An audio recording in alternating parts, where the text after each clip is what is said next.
Friends, आज की movie में ह्यूमन साइकोलॉजी के एज को दिखाया गया है और इसका एंड बहुत ही रिवीलिंग है।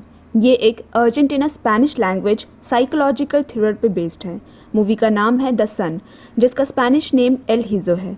2019 में रिलीज्ड मूवी नोवल उना माद्रे प्रोटेक्टोरा पे बेस्ड है और IMDb में इसे 5.4 की रेटिंग मिली है। सो कहानी को पूरा एंजॉय कीजिए एंड उससे पहले please subscribe to my channel and hit the bell icon for new videos. तो अब शुरू करते हैं। मूवी की शुरुआत एक कपल से होती है जो एक फैमिली शुरू करना चाहते हैं। लोरेंजो एक पेंटर है और उसकी वाइफ सिग्रिड एक बायोलॉजिस्ट। लोरेंजो की एक पुरानी फ्रेंड जूलिएटा जो पेशे से लॉयर है, उसके घर पार्टी में दोनों इनवाइटेड होते हैं। जूलिएटा और रेनाटो कपल होते हैं, लेकिन सिग्रिड को पार्टी में खास इंटरेस्टेड नहीं देखा गया। वो लोरेंजो के इंसिस्ट करने पर ही आई थी। अब स्टोरी प्रेजेंट टाइम में आती है, जहां लोरेंजो पुलिस कस्टडी में है और जूलिएटा उसकी लॉयर जो उसे मिलने आती है।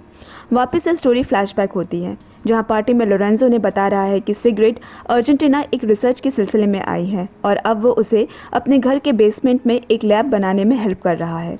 सिग्रिड का मदर टंग नॉर्वेगियन है और यहाँ हमें ये भी पता चलता है कि लोरेंजो की ये दूसरी शादी है। उसकी पहली वाइफ से 2 बेटी है, लेकिन उसकी एक्स वाइफ बच्चों को लेकर कनाडा शिफ्ट हो चुकी है।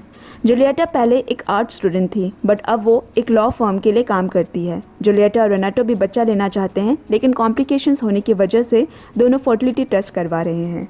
अब जेल का सीन दिखाता है, जहां जूलिएटा लोरेंजो को समझा रही होती है कि अगर उसे अपने बेटे से मिलना है तो जैसा वो कहती है वैसा ही करे। उन्हें जजेस को विश्वास दिलाना होगा कि वो बेकसूर है। अब पास दिखाता है, लोरेंजो ने एक आर्ट एग्जीबिशन कंडक्ट किया होता है। जूलिएटा भी वहाँ आती है, दोनों बातें कर रहे हैं। तभी वेटर आकर कहता है कि उसकी वाइफ उसे बुला रही है।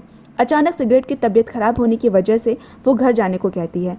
लोरेंजो उससे पूछता है आखिर क्या बात है। काफ़ी पूछने के बाद सिगरेट बताती है कि वो प्रेग्नेंट है। लोरेंजो ये सुनकर खुश हो जाता है, क्योंकि इसके पहले भी एक मिसकैरेज हो चुका था, लेकिन सिगरेट को ये बात 2 हफ्ते पहले ही पता चल गया था और ये बात उससे छुपा कर रखने पे वो थोड़ा अपसेट हो जाता है।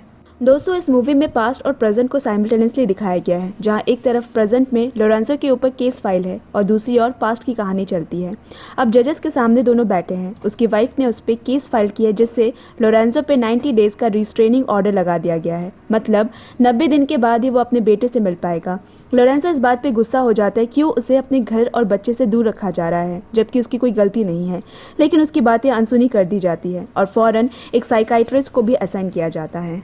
यहाँ सिगरेट की प्रेगनेंसी के कुछ महीने बीत गए हैं और अब दोनों डॉक्टर विजिट करने जाते हैं, लेकिन ये बस नाम के लिए चेकअप था, क्योंकि सिगरेट ने सारे टेस्ट ऑलरेडी करवा चुके थे। इवन सारे मेडिकेशंस और सप्लीमेंट्स वो ऑलरेडी ले रही है।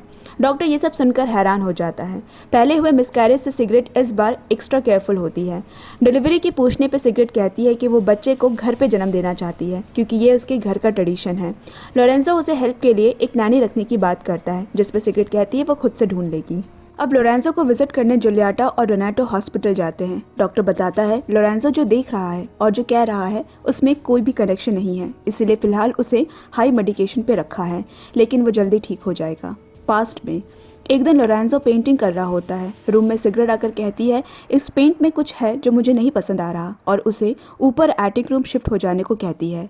लोरेंजो समझाता है कि पेंट में कोई टॉक्सिक नहीं है, पर वो बिना कुछ कहे चली जाती है। एटिक में सामान शिफ्ट करते वक्त लोरेंजो खिड़की से देखता है कि सिगरेट अपने नाभि के पास इंजेक्शन ले रही है। जल्दी से वो नीचे जाकर पूछता है ये तुम क्या कर रही हो, क्या तुम्हें किसी डॉक्टर ने प्रिस्क्राइब किया है? सिगरेट जवाब में बस इतना कहती है, उसे पता है वो क्या कर रही है, उसके लिए ये बच्चा बहुत इंपॉर्टेंट है। कुछ दिनों बाद लोरेंजो डिस्चार्ज हो जाता है। वो दोनों को कहता है उसका बेटा हेनरिक खतरे में है, वो उसे मिलना चाहता है। फिर जूलिएटा से समझाती है कि अभी ये सही टाइम नहीं है, तुम्हें कुछ कंडीशंस में छोड़ा गया है। पहला कि तुम रेगुलर अपने साइकाइट्रिस्ट को विजिट करोगे, और दूसरा ना तुम अपने घर के आसपास नजर आओगे और ना ही बच्चे से मिलने की कोशिश करोगे। अगर ये कंडीशन नहीं माना तो तुम्हें जेल भी हो सकती है। अगर 90 दिन तक सब सही रहा तो ही तुम्हें अपने बेटे से मिलने दिया जाएगा। लोरेंजो फ्रस्ट्रेटेड होकर कहता है तुम लोग नहीं समझ पाओगे अपने बच्चे से दूर रहने की तड़प, क्योंकि तुम लोगों के कभी बच्चे नहीं हुए हैं। जूलिएटा को ये सुनकर बहुत बुरा लगता है और उसे कहती है तुम कोई नया लॉयर हायर कर लो, मैं तुम्हारा केस आगे हैंडल नहीं कर पाऊंगी। पास्ट में लोरेंजो अपने आने वाले बच्चे के लिए रूम पेंट करता है। पेंट का एक डिब्बा खोलते वक्त उसके हाथ में चोट लग जाती है। जब वो नीचे जाता है तो उसे कोई बूढ़ी औरत बैठी दिखती है। सिगरेट बताती है ये नैनी है जो डिलीवरी तक साथ रहेगी। लोरेंजो हैरानी से कहता है ये सब कब हुआ, तुमने मुझसे तो ये सब डिस्कस नहीं किया। सिगरेट कहती है, ये मेरे घर की पुरानी और ख़ास है और मुझे लगता है अभी मुझे और मेरे बच्चे को इनकी देखरेख की ज़रूरत है। अब लोरेंजो नीचे बेसमेंट लैब में दवाई लेने जाता है और वहाँ जाकर वो थोड़ा हैरान हो जाता है जब वहाँ रखी फीटस की drawing, books, x ray, equipments, medicine और पता नहीं क्या क्या देखता है।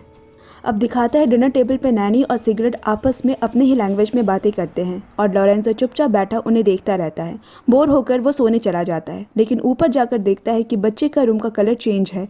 नीचे आकर लोरेंजो सिगरेट पे गुस्सा करता है। उसने बहुत प्यार से बच्चे के लिए रूम पेंट किया था। सिगरेट कहती है, नैनी ने ऐसा कहा है कि वो कलर बच्चे के लिए ठीक नहीं, इसीलिए कलर चेंज करना पड़ा। आधी रात में लोरेंजो की नींद टूटती है। सिगरेट को अपने पास ना पाकर वो नीचे जाता है और उसे सिगरेट की आवाज़ सुनाई देती है जो लेबर पेन की वजह से चला रही होती है, पर रूम अंदर से लॉक्ड होता है। लोरेंजो पूरी रात दरवाज़ा खटखटाता रह जाता है पर दरवाज़ा नहीं खुलता और दरवाजे के पास ही बैठे बैठे सो जाता है। सुबह जाकर नैनी दरवाज़ा खोलती है। लोरेंजो अपने बेटे को देखकर इमोशन से भर जाता है। प्रेजेंट जुलियाटा के मना करने के बावजूद लोरेंजो नैनी का पीछा करते हुए किंडरगार्टन पहुंचता है और नैनी के जाने के बाद लोरेंजो वहां जाता है। वो केयरटेकर को कहता है वह हेनरिक का अंकल है। लेडी कहती है अगर आपका नाम विजिटर लिस्ट में नहीं है तो आपको मिलने नहीं दिया जा सकता, इसके लिए पहले उसकी माँ से पूछना पड़ेगा। लोरेंजो कहता है उसकी ज़रूरत नहीं, बस बच्चे को देखकर चला जाऊँगा, पर वो इतने सारे बच्चों की भीड़ में अपने बेटे को पहचान ही नहीं पाता, जिससे लेडी को उस पर शक होता है। लेडी उसे चले जाने को कहती है, नहीं तो वो पुलिस को बुला लेगी। दोस्तों, लोरेंजो क्यों अपने बेटे को नहीं पहचान पाता, ये आप आगे की कहानी में जान पाएंगे। पास्ट में सिगरेट की डिलीवरी के कुछ महीनों बाद लोरेंजो के फ्रेंड्स बच्चे से मिलने पहली बार घर आते हैं, यानी कि अभी तक किसी ने बच्चे को नहीं देखा। घर घुसते ही सबसे पहले लोरेंजो उन्हें शूज़ बाहर रखने को बोलता है और उनके हाथों को सैनिटाइज भी करता है। अंदर का माहौल दोनों को बड़ा ही अजीब लगता है। कमरे पर्दों से ढके होते हैं, लाइट्स एकदम डिम होता है, सब कुछ शांत होता है। इवन जब जुलियाटा उसे बच्चा का कपड़ा गिफ्ट करती है तो लोरेंजो कहता है सिगरेट सिर्फ बच्चों को 100% कॉटन के ही कपड़े और वो भी बिना प्रिंट वाले पहनाती है। तो ये उनके लिए काफ़ी वियर्ड सा आंसर था। उनके घर आने के बाद भी वो लोग घंटों बैठे होते हैं पर अभी तक बच्चे से नहीं मिले। जब और समय बीत गया तो वो लोग लोरेंजो से कहते हैं कि बाद में आएंगे, लेकिन लोरेंजो भी फ्रस्ट्रेशन में कहता है नहीं, तुम लोग आज ही हेनरिक से मिलोगे, उसे पता है तुम लोग आए हो। वो 6 महीने से ना खुद और ना उसने बच्चे को बाहर निकाला है। सिगरेट का कहना है बच्चे को फोटोफोबिया है, इसीलिए सारे लाइट्स को डिम करके रखा है। फिर जुलियाटा पूछती है उसने किसी चाइल्ड स्पेशलिस्ट को नहीं दिखाया। लोरेंजो कहता है नहीं, सिगरेट और डैनी ही बच्चे की देखरेख करते हैं, वही उसको एग्जामिन और वही उसको डायग्नोसिस करते हैं और मुझे भी दिन भर में थोड़ी देर के लिए ही हेनरिक से मिलने दिया जाता है। अब लोरेंजो सिगरेट को बच्चे के साथ बाहर लाता है। बच्चा पूरा ढका हुआ होता है, बस थोड़ा सा चेहरा ही देख पाते हैं। कुछ ही देर में सिगरेट बच्चे को लेकर अंदर चली जाती है। यहाँ लोरेंजो देखता है कि नैनी बच्चे के लिए अजीब सा खाना बना रही है और दूसरी तरफ उसे हेनरिक के रोने की आवाज़ आती है। जाकर देखता है कि हेनरिक खाना नहीं चाह रहा, लेकिन सिगरेट ज़बरदस्ती उसे खिला रही है। गुस्से से वो उसे मना करता है। सिगरेट उसे जूता उतारकर अंदर आने को कहती है और बोलती है हेनरिक को पसंद नहीं आ रहा है कि तुम उसे खाते हुए देखो, तो प्लीज़ यहाँ से चले जाओ। वो फ्रस्ट्रेटेड होकर बाहर निकल जाता है। एक दिन नैनी हेनरिक को नहला रही होती है। रोते हुए हेनरिक के पास लोरेंजो आता है और देखता है हेनरिक को तेज़ फीवर है। वो तुरंत उसे हॉस्पिटल ले जाने के लिए निकलता है। नैनी उसे रोकने की कोशिश करती है, तभी सिगरेट भी आ जाती है और उसे मना करने लगती है, लेकिन लोरेंजो के ना मानने पे पीछे से उसके गले पे नाखून मार देती है। तभी लोरेंजो उसे पीछे की तरफ झटका देता है, जिससे सिगरेट के नीचे गिर जाने से उसे चोट लग जाती है। लोरेंजो हॉस्पिटल पहुंचता है, जहां सब उसके हुलिये को देखकर उसे घूरने लगते हैं क्योंकि उसके कपड़े और हाथ में पेंट लगे होते हैं। डॉक्टर कहता है माइल्ड फीवर है और उससे कुछ चीज़ें पूछता है जो वो बता नहीं पाता। डॉक्टर पूछता है इसकी माँ कहाँ है और फिर गले में निशान देखकर उसे उस पर शक होता है। लोरेंजो को ये बात समझ आ जाता है, इसीलिए जल्दी ही वहाँ से निकल जाता है। लेकिन घर आकर वो पूरा शॉक्ड हो गया क्योंकि सिगरेट ने पुलिस बुला ली होती है और उस पर डोमेस्टिक वायलेंस का केस लगा दिया होता है। पुलिस को वो बहुत समझाने की कोशिश करता है, लेकिन कोई उसकी बात नहीं सुनता। उसे उसके खुद के घर से निकाल दिया जाता है। दोस्तों, यही रीज़न है कि लोरेंजो पुलिस कस्टडी में होता है और इसी के साथ मूवी के पहले प्रेजेंट सीन में हम पहुँच जाते हैं। रात में लोरेंजो ड्रिंक करके रेनाटो के घर आता है। सुबह हो जाती है। जुलियाटा और रेनाटो आपस में बातें कर रहे होते हैं। उन दोनों को लोरेंजो के फादरहुड के रिलायबिलिटी पे पहले से शक था, उसके पास्ट में रह चुके ड्रिंकिंग हैबिट्स और पहले शादी के फेल होने की वजह से। उठने के बाद लोरेंजो को पता चलता है कि उस पर 90 डेज़ का रिस्ट्रेनिंग ऑर्डर लगा है कोर्ट की तरफ से और डाइवोर्स भी फाइल की है। लोरेंजो को ये सब यकीन ही नहीं आ रहा। फिर जूलिएटा उससे सिगरेट पे हाथ उठाने और ड्रिंक करने के बारे में पूछती है। लोरेंजो डिफेंस में कहता है उसने मुझ पर अटैक किया था, लेकिन ड्रिंक उसने हादसे के बाद पी थी, वो भी पूरे 2 साल के बाद। लोरेंजो के फ्रस्ट्रेशन को देखते हुए जूलिएटा उसे कानून की नज़र से समझाती है कि सिगरेट के फॉर्म में जजेस क्यों होंगे। एक तो वो नॉर्वेगियन है और ऊपर से उसके पास डॉक्टरेट की डिग्री है, जो अपने बच्चे का अच्छे से ख्याल रखने में केपेबल है। लेकिन तुम्हारा अल्कोहलिक हिस्ट्री रह चुका है और पहली शादी की प्रॉब्लम्स की वजह से बेटियों की कस्टडी भी नहीं दी गई। दरअसल लोरेंजो की पहली बीवी के साथ भी वायलेंस एक्ट रह चुका है, इसीलिए जजेस की नज़रों में तुम्हारा पोजीशन वीक है। हमें पेशेंटली 90 दिन का वेट करना होगा। लोरेंजो कहता है मैं अपनी बेटियों के लिए कुछ नहीं कर सका, लेकिन अब हेनरी को नहीं खो सकता और ना ही इस बार मेरी कोई गलती है। आज लोरेंजो के लिए सबसे बड़ा दिन है क्योंकि 3 महीने गुजर गए हैं और आज वो अपने बेटे से मिलने वाला है। पर अपने घर पहुंचकर नोटिस करता है कि लैब की बेसमेंट के बाहर की तरफ वेंटिलेशन लगे हुए हैं।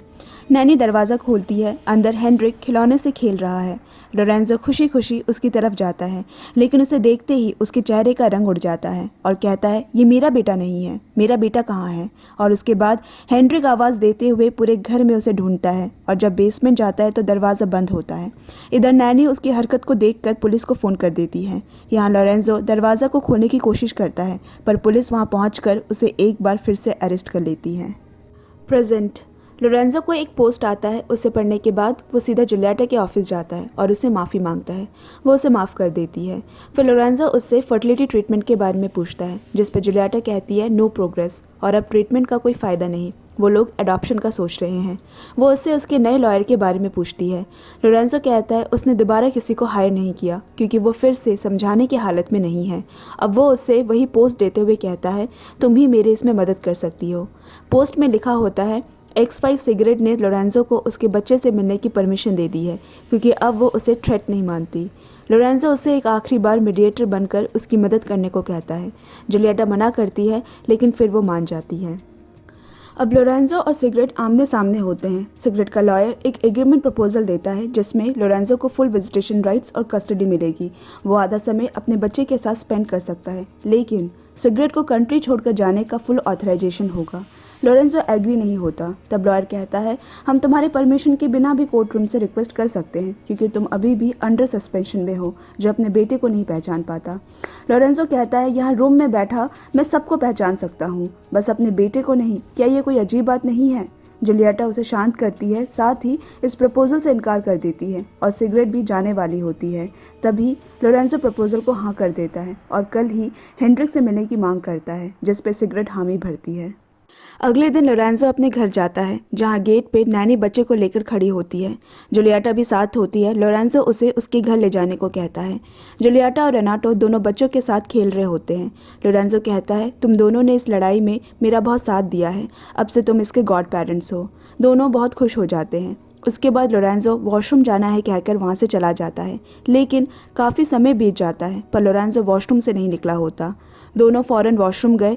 आवाज़ देने पे कोई रिस्पांस नहीं मिला और जब दरवाज़ा तोड़ा गया तो वहाँ वो नहीं होता। दरअसल लोरेंजो दोबारा अपने घर आया क्योंकि उसे लगता है कि सिगरेट ने उसके असली बेटे को छुपा के रखा है। वो एटिक रूम से अंदर घुसता है जहाँ उसे बच्चे का बेड रखा हुआ दिखता है। नीचे उतरते वक्त वो देखता है नैनी और सिगरेट किचन में है और सीढ़ियों के पास पैक्ड सूटकेसेस रखे हैं, जैसे वो लोग जल्द ही कहीं दूर जाने की तैयारी में हैं। किसी तरह वो लैब तक पहुंचता है। उसे उन दोनों पे शक होता है कि वो लोग बच्चे के साथ कुछ कर रहे हैं। इस बार लैब का दरवाज़ा खुला मिलता है। अंदर उसे बच्चे का बाथटब दिखता है और फिर बच्चे के रोने की आवाज़ आती है, पर जैसे ही बच्चे को झांक कर देखता है, पीछे सिगरेट गन लिए उसकी तरफ खड़ी होती है। इधर उसके फ्रेंड्स उसे ढूंढते हुए उसके फ्लैट जाते हैं, जहां उन्हें दीवार पे 2 बच्चों के ड्राइंग्स बने मिलते हैं, जो इस पॉइंट पे काफ़ी कंफ्यूजिंग है। जन्म के बाद से सिगरेट ने लोरेंजो को बच्चे से दूर रखा, जिसकी वजह से वो खुद के बच्चे को ही नहीं पहचान पाता। अब दोनों लोरेंजो के घर पहुंचते हैं। वहां उन्हें लोरेंजो की कार खड़ी दिखती है। जूलिएट डोरबेल बजाती है, लेकिन कोई दरवाज़ा नहीं खोलता। उसके बाद वो लोरेंजो के नंबर पे कॉल करती है। बेसमेंट की खिड़की से उसे फ़ोन का रिंग सुनाई देता है। जब वो शीशा तोड़कर अंदर झांकती है तो उसे लोरेंजो की डेड बॉडी दिखती है। पुलिस आती है और पता चलता है सिगरेट और नैनी दोनों गायब है। गॉड पेरेंट्स होने के नाते हेनरिक की जिम्मेदारी जूलिएटा ले लेती है। इस हादसे को 2 साल गुजर गए। यहाँ हेनरिक भी अपने गॉड पेरेंट्स के पास बड़ा हो रहा है। एक दिन वो लोग वेकेशन पे होते हैं। अचानक जूलिएटा को वहाँ वही नैनी नज़र आती है। वो उसका पीछा करते हुए सुनसान जगह पहुँचती है जहाँ एक घर के सामने सिगरेट को देखती है। उस घर के बेसमेंट में भी वैसे ही वेंटिलेशन मशीन लगा होता है और अंदर से बच्चे की आवाज़ आती है। झांकते पे जूलिएट को एक दूसरा बच्चा दिखता है जिसे देखकर वो चौंक गई और मूवी यहीं पे ख़त्म हो जाती है। अब दोस्तों, इस मूवी का एक इंटरप्रिटेशन ये है कि सिगरेट को मुनचाउजन बाय प्रॉक्सी सिंड्रोम था, जो एक मेंटल हेल्थ सिचुएशन है जिसमें केयर करने वाला ही उस पर्सन को एक्सेसिव केयर से हर्ट कर देता है। जैसा मूवी में दिखाया गया है कि सिगरेट बच्चे को सबसे छुपा कर रखती है। फोटोफोबिया डायग्नोसिस, बेसमेंट में वेंटिलेशंस और एयर प्यूरिफायर इसको जस्टिफाई करता है। मूवी का दूसरा इंटरप्रिटेशन ये हो सकता है, मूवी में 2 बच्चे की प्रेजेंस है जिसमें एक को सबके सामने और दूसरे को छुपा कर रखा गया है। लॉरेंजो के फ्लैट पे भी 2 बच्चों की पेंटिंग दिखाई गई है। तो क्या सिगरेट को नॉन आइडेंटिकल ट्विंस थे, या वो लॉरेंजो को अपने बच्चे से दूर रखने के लिए ही दूसरा बच्चा लाई थी, या ये भी हो सकता है कि एज अ बायोलॉजिस्ट वो बच्चे पे कोई एक्सपेरिमेंट कर रही हो। ओवरऑल मूवी में एक स्ट्रगलिंग फादर को दिखाया गया है जिसकी मोरालिटी और फादरहुड पे सब डाउट करते हैं, और दूसरी तरफ सिचुएशन का बेनिफिट उठाती एक माँ जो अपनी सारी हदें पार कर जाती है। तो दोस्तों, आज की मूवी एक्सप्लेनेशन आपको कैसी लगी कमेंट डाउन। वीडियो को लाइक और चैनल सब्सक्राइब जरूर करें। एक और एक्सप्लेनेशन के साथ नेक्स्ट वीडियो में मिलते हैं। Till then bye bye friends and take care.